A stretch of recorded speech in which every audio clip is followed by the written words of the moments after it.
नमस्कार मित्रों, दिशा एस्ट्रो वास्तु में आपका स्वागत है। आज हम जो है एक टॉपिक के ऊपर डिस्कशन करेंगे कि वी कैन अट्रैक्ट सफरिंग और हैप्पीनेस इन आवर लाइफ। यहाँ पे एक बात हमें याद रखनी चाहिए कि जो प्लैनेट मरकरी है, बुध जो है वो इंटेलिजेंस का कारक है, और सिमिलरली आगे आ जाता है जुपिटर, बृहस्पति जो है वो विजडम का कारक है, और एक और प्लैनेट्स हैं राहु, वो क्लेवरनेस कनिंगनेस का कारक है। हम देखते हैं हमारे जीवन में या सुख है या दुख है। अगर सफरिंग है हमारे जीवन में तो सफरिंग को भी हमने अट्रैक्ट किया है। अगर हमारे जीवन में हैप्पीनेस है, हारमोनी है, लव एंड अफेक्शन है, उसे भी हमने अट्रैक्ट किया है। कहाँ से अट्रैक्ट किया है? उस यूनिवर्स से। और उसमें क्या होगा, जैसे हम टीवी पे क्या करते हैं, स्पोर्ट्स का चैनल लगाते हैं तो वो चीज़ आ जाएगी। अगर हम लोग मूवी का चैनल लगाएंगे तो वो मूवी आएगी। अगर हम क्या करते हैं, कोई म्यूज़िक चैनल लगाते हैं तो वहाँ पे म्यूज़िक आएगा और हम डांस करना शुरू कर देंगे।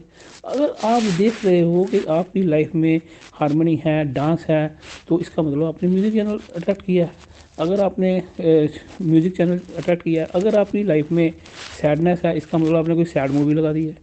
तो अब इसे हम देखते हैं, जैसे ये प्लैनेट की बात करते हैं। अगर जुपिटर को आपने एक्टिव किया, एक जो प्लैनेट्स हैं एस्ट्रोलॉजी में वो एक्टिव होते हैं जब उनकी दशा, अंतरदशा, प्रत्यंतरदशा आती है। लेकिन एक और बात याद रखिए, जो हमारा माइंड है, मन है, ये भी इसे हम लोग इंद्रदेव बोलते हैं, तो इंद्रियों पे इसका राज होता है। तो यहाँ पे हम अपने मन को की कंडीशनिंग करके भी प्लैनेट्स को एक्टिवेट या डीएक्टिवेट कर सकते हैं। जैसा कि हमें मालूम है कि एक सतयुग होता है, दूसरा कलयुग होता है। अगर हम अभी बैठे अच्छी रीड करें, हमारे इंटेंशंस अच्छे हो जाएं, हम लोगों की भलाई के बारे में सोचेंगे, तो हमने किसको एक्टिव कर लिया? सतयुग को अपनी लाइफ में अट्रैक्ट कर लिया। और अगर हम कनिंगनेस, क्लेवरनेस के साथ भले सेल्फ सेंटर्ड होके और ग्रीडी होके चलेंगे तो हमने किसको अट्रैक्ट किया? कलयुग को किया। अदरवाइज इनका एक पैटर्न होता है, कलयुग ने कब बना है, त्रेता ने कब बना है, द्वापर ने कब बना है, सतयुग ने कब बना है। लेकिन हम उसके वो मोनो पार्ट को अट्रैक्ट कर सकते हैं। अब दशा आपके हॉरोस्कोप में कोई भी चलती हो, अगर हमारे जीवन में अगर हम में कनिंगनेस है, क्लेवरनेस है, हम ट्रैप करते हैं, हम अपने स्पाउस के प्रति डिसऑनेस्ट हैं, हम जो है धोखा करते हैं, क्योंकि राहु राक्षस था, उसने धोखे से अमृत पिया था। आपकी कुंडली में कहीं पे भी राहु जो है वो बैठा हुआ है, या एक्टिव वे में बैठा हुआ है जो, या डोरमेंट। लेकिन उसे एक्टिव कब करोगे? जब हम किसी के साथ धोखा करेंगे, किसी के साथ चालाकी करेंगे, झूठ बोलेंगे, ठीक है। तो उससे क्या होगा, राहु जो है उसकी शक्ति बढ़ जाएगी। जो राहु है इसे हम लोग बोलते हैं अंडरवर्ल्ड। क्यों बोलते हैं ऐसा? इसका मतलब होता है ये ऐसा प्लैनेट है जो लॉ को ब्रेक करेगा और अनएथिकल या एथिकल में फ़र्क नहीं रखेगा। जहाँ पे भी हॉरोस्कोप में राहु होगा, उससे रिलेटेड आपके रिलेटिव, उससे रिलेटेड चीज़ों में हम लोग देखेंगे तो हमें ऐसी प्रॉब्लम आएगी, तो वो राहु से रिलेटेड पीड़ित होंगे। अब राहु को एक्टिव या डीएक्टिव कब करना है? जब हम चालाकी छोड़ देते हैं, क्लेवरनेस, कनिंगनेस छोड़ देंगे, सेल्फ सेंटर्ड होना छोड़ देंगे, ठीक है, तो हमारा राहु ऑटोमेटिकली थोड़ा साइडलाइन हो जाएगा। अब आती है बात, अगर आप देखते हो कि आपने अपने जुपिटर को एक्टिव किया, आप अपने गुरु को मानते हो, जो भी आपका रिलीजन है उसके रूल्स को फॉलो करते हो, कहते हैं ना, वाणी में कहा गया है, रैनी रहे कोई सिख मेरा। जो रहतनामे हैं उनको आप वैल्यू देते हो, अमृत बेला में उठते हो, संबंध निकालते हो, लोगों का भला करते हो, तो इससे क्या होगा, आपके लाइफ में हारमोनी होगी, आपके लाइफ में बैलेंसिंग होगी, आपके बच्चे बड़े नेक होंगे। इससे आप तकिए करिए, औलाद से रिलेटेड कभी भी प्रॉब्लम नहीं होएगी जब आप जुपिटर के जो है उसको एक्टिव करोगे। जुपिटर का मतलब ही गुड डीड्स हैं, लोगों को एडवाइस करना, लोगों का सही मार्गदर्शन करना। इसमें सेल्फलेस सर्विसेज भी आ जाती हैं, जन कल्याण के काम भी आते हैं। अब एक और प्लैनेट है मरकरी।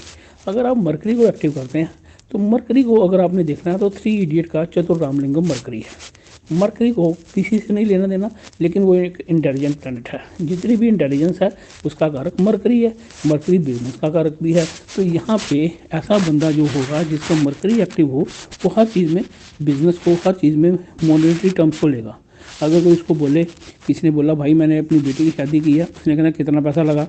किसी को बोला कि यार हमारे वो ना एक अंकल की डेथ हो गई, कितना पैसा छोड़ के गए।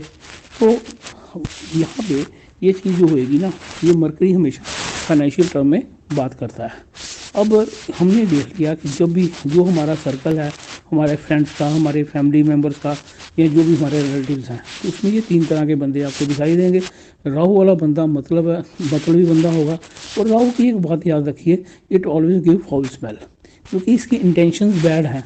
गंदा नाला जो होगा उसके चारों तरफ जितने मर्जी गुलाब के आप प्लांट्स लगा दो, उससे बदबू नहीं जाती। तो इसको आपने क्या करना है। और एक बात याद रखिए, उस परम पिता परमेश्वर ने हम सबको एक कहा है कि लैंग्वेज ऑफ वाइब्रेशन। कई बंदे आप देखते हो, आपका बच्चा ही बोलता है पापा मुझे ये अंकल या आंटी अच्छे नहीं लगे, वाई सो, वो वाइब्रेशन का थ्योरी है। जो इस यूनिवर्स की जितनी भी क्रिएशंस हैं वो सभी वाइब्रेशन की लैंग्वेज को अंडरस्टैंड करती हैं और उसके अकॉर्डिंगली वो क्या करती हैं, रेसिप्रोकेट करती हैं। इसे आपने समझ लेना है। कई बार कोई व्यक्ति हमारे पास आता है, हमें लगता है कोई हमारा बिछड़ा भाई बहन आ गए हैं, हमें छोड़ने का मन नहीं होता। कई बार पर्सन आता है, उसे हमारे साथ कोई दुश्मनी नहीं होती, लेकिन हमारा मन करता है कि यहाँ से जितनी जल्दी चला जाए अच्छी बात है। तो ये होती है थ्योरी ऑफ वाइब्रेशन। अब क्या है, इन थ्योरीज को अगर हम अंडरस्टैंड करेंगे तो हमने देखा कि 3 प्लैनेट्स हैं हमारे सराउंडिंग में। यहाँ बंदे राहु से रिलेटेड होंगे, या किससे रिलेटेड होंगे, जुपिटर से या मरकरी से। और हमने जब देखना है किसी की लाइफ में अगर सफरिंग ही सफरिंग है, इसका मतलब उस बंदे का इंटेंशन बैड है, उसने राहु की पावर को अट्रैक्ट किया है। और इसको हम लोग बोल देते हैं मनमुख, वाणी में इसको मनमुख बोला गया है। और अगर व्यक्ति जो है उसे देखते ही हमारे मन में रिस्पेक्ट पैदा होती है, इज्जत पैदा होती है, उसकी लाइफ में चारों तरफ खुशियाँ हैं, लोग उसकी सलाह मानते हैं, घर में उसकी इज्जत है, इसका मतलब उसका जुपिटर एक्टिव है। और जो बुध है, इंटेलिजेंस का जो प्लैनेट होता है, उसका कोई लेना देना नहीं होता, कोई उसका धर्म नहीं होता। उसे सिर्फ क्या चाहिए, बिजनेस चाहिए, अपना फ़ायदा चाहिए, लेकिन ये इंटेलिजेंट होता है। दिक्कत कब आती है, जब बुध और राहु इकट्ठे हो जाएं। बुध और राहु जब इकट्ठे होंगे तो इससे क्या होगा, बुध और राहु के इकट्ठे होने से जो है ये जो बिजनेसमैन है वो अनएथिकल वे को अडॉप्ट करेगा। राहु का मतलब ही अनएथिकल वे है in all walk of life. अगर बृहस्पति और राहु इकट्ठे होते हैं, इसे हम लोग एस्ट्रोलॉजी में बोलते हैं गुरु चंडाल योग। इसमें क्या होता है, व्यक्ति संसार में तो बड़ा नेक दिखाई देता है, लेकिन अंदर से अंदर जो होता है वो जो है इलीगल टास्क करता है, अनएथिकल काम करता है। ठीक है, तो यहाँ पे आप देखोगे जहाँ पे भी राहु होगा वहाँ पे कहीं ना कहीं कोई गड़बड़ होगी। अब आता है जुपिटर नेकी, जो अपना मरकरी ये एजुकेशन और इंटेलिजेंस। और राहु क्या है, राहु के स्वभाव को अगर आपने समझना है तो एक इंग्लिश का वर्ड है आइडिया, IDEA आइडिया। अब इसमें देखो आई से बनता है इल्यूजन।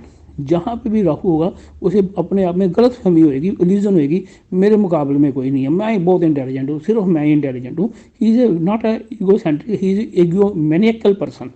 तो एक तो होएगा जहाँ पे भी राहु है उससे रिलेटेड रिलेटिव, उससे रिलेटेड पर्सन जो होगा उसे क्या होगा, अपने आप में इल्यूजन होगी, I am the best, I am the best.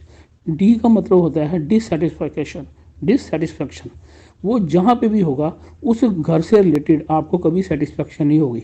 मान लो वो आपके इनकम के घर में है, तो इनकम अगर आपकी 10 लाख है, आपको कोई सेटिस्फैक्शन नहीं, आपकी इनकम 10 करोड़ हो जाएगी फिर भी सेटिस्फैक्शन नहीं होगी, 100 करोड़ हो जाएगी तब भी आपकी सेटिस्फैक्शन नहीं होगी। तो डी का मतलब हुआ डिससेटिस्फैक्शन होगी उस हाउस से रिलेटेड। आइडिया, अगर 7th हाउस में राहु है तो आप अपनी पत्नी से कभी भी सेटिस्फाइड नहीं होगे। सेकेंडली क्या होगा, 7th हाउस में राहु है तो पत्नी इतनी ऑनेस्ट नहीं, स्पाउस आपके लिए इतना ऑनेस्ट नहीं होगा जितना कि आप ऑनेस्ट हो। तो ID, इसके बाद आ गया ई फॉर एक्सपेंशन। जिस भी घर में राहु होगा वहाँ पे आपको एक्सपेंशन चाहिए, अनलिमिटेड एक्सपेंशन का कारक, इन्फिनिटी का कारक भी राहु बोला जाता है। ये सारा यूनिवर्स जितना फैला हुआ है ये राहु का कारक है। तो एक्सपेंशन जो है उसे चाहिए, उसकी सेटिस्फेक्शन नहीं होगी।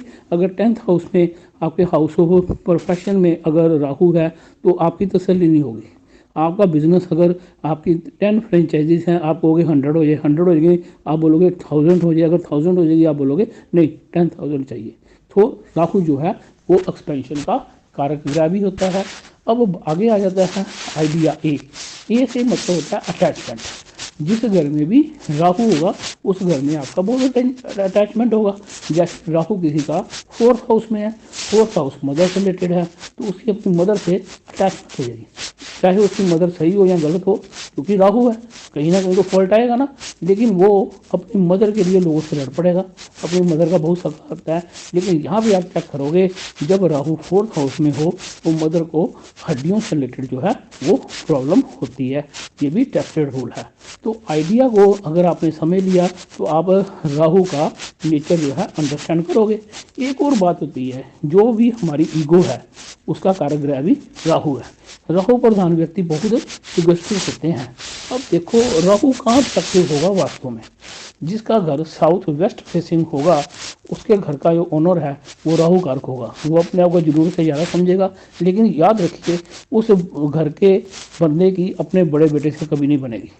उसको घर में कोई वैल्यू नहीं दी जाएगी। बाहर वो बहुत समझदार होगा, लेकिन साउथ वेस्ट जिसकी एंट्री है उस बंदे की घर में इज्जत नहीं होगी। अब आते हैं नॉर्थ ईस्ट एंट्री वाला पर्सन जो है वो गॉड फीयरिंग होगा। वो अपने पिता के, अपनी फैमिली के संस्कारों को लेकर चलेगा, गुरु की आज्ञा मानेगा। उसकी संतान बहुत इंटेलिजेंट होगी और उसकी संतान उसको इज्जत देगी। वहाँ पे ऑटोमेटिकली यूनिवर्स से इनविजिबल जो पावर्स होती हैं वो पॉजिटिव पावर आकर उसको ब्लेस करेंगी। जिसका घर नॉर्थ फेसिंग होगा उसके घर में एक बात याद रखिए, नॉर्थ फेसिंग जो घर होते हैं उसमें जो है पैसा बहुत होता है, लेकिन इनको यह नहीं मिलता। बिकॉज कभी भी आप देखो नॉर्थ फेसिंग जो मकान है या बिल्डिंग्स हैं वहाँ पे जो है कभी भी सूरज की रोशनी नहीं आती। सूरज की रोशनी की लैकिंग होती है। जहाँ पे सूरज की रोशनी की लैकिंग होगी वहाँ पे जो है आपका पब्लिक इन्फ्लुएंस जो है वो कम होता है। लेकिन नॉर्थ फेसिंग घर में जो बंदे होंगे ये पक्के बिजनेसमैन होंगे, हर चीज़ को पैसे से तोलेंगे, लेकिन पैसे की कमी नहीं होगी। ये कुबेर के रूप होते हैं।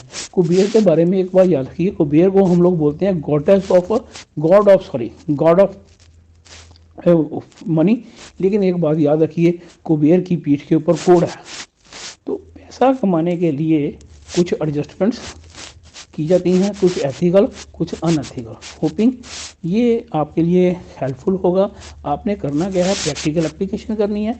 आपने पहले अपने नेचर को स्टडी करना है, अपने फैमिली मेम्बर के नेचर को स्टडी करो, उसके बाद रिलेटिव एंड फ्रेंड्स को, तो आपको पता लग जाएगा कौन सा पर्सन जो है वो उसके ऊपर राहु का प्रभाव है, किस पर्सन के ऊपर बृहस्पति का प्रभाव है, किस पर्सन के ऊपर बुध का प्रभाव है। जो चीज़ आप अपनी लाइफ में लाना चाहते हो उस चीज़ों को आप बढ़ावा दीजिए, उनको वोट दीजिए, और जिनको नहीं लेके आना उन्हें आपको अपोजिशन में उठाइए।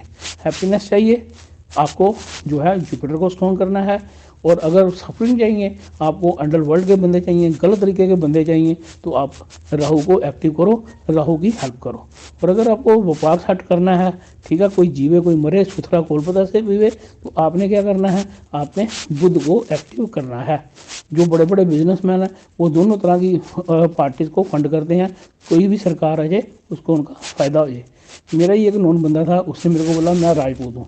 राजपूतों की मेरे मन में बड़ी रिस्पेक्ट है, लेकिन वो बंदे ने क्या बोला, जिसका राज उसी के हम पूत। होपिंग ये आपके लिए हेल्पफुल होगा। ठीक है, परमात्मा कृपा करे और हम लोग एस्ट्रोलॉजी को एक डिवाइन साइंस है, इसको ऐसे यूज़ करें, प्रैक्टिकल अप्लाई करें अपनी लाइफ में, ताकि हमारा जीवन सार्थक और बढ़िया हो। जय जयकार है, यूनिवर्स रहो।